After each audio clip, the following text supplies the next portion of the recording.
Hello everybody, here I got the Maserati Gran Turismo. So I got the original battery out of it and then I had to replace it on my F-150, and I was just looking at the two batteries and just looking at how much more massive the Maserati battery is. It is much larger. It is also taller, and this car seems to have a lot of voltage draw because I guess all the electronics that it has, all the memory that it keeps. And I got the manual, and in it says that they recommend putting it on the charger every week if you do short trips. And then down here at the bottom it says to hook it up at least once every 3 weeks if you have it for storage. Sometimes I'll let it sit 2 weeks and then I'll notice that the voltage starts to get low, so I hook it up to the battery tender. So that's what I'm gonna do. Is I got the battery tender right here, so I'm gonna go ahead and hook it up. Now when I changed my battery, I didn't go back with the original just because the original was like, I think it was like $700, so very high price. So I used an Apple one, supposed to be OE fit, same fitment.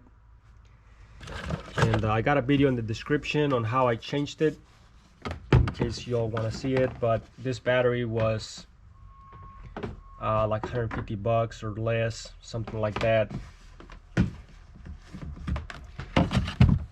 So I'm gonna get the battery tender hooked up just because the battery voltage is already at 12.2.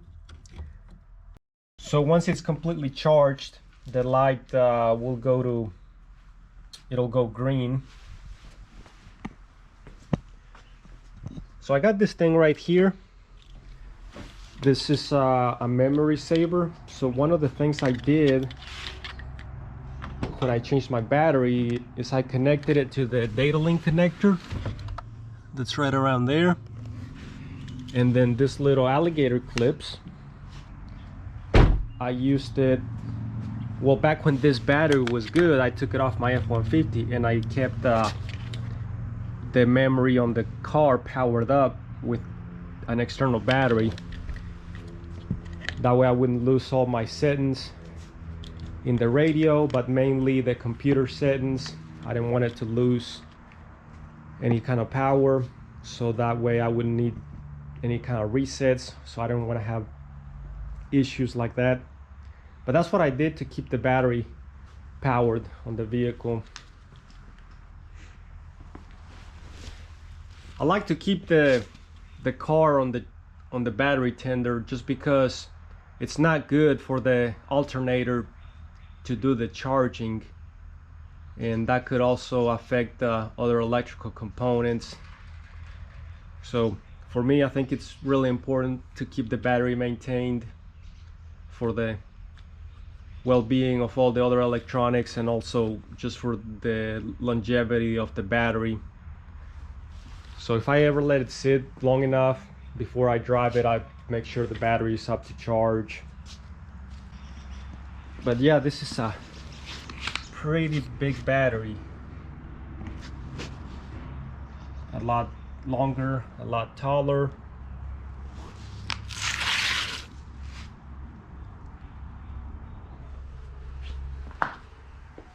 So I'm gonna let it sit with the battery tender for a couple hours, and then I'll come back and check the battery voltage.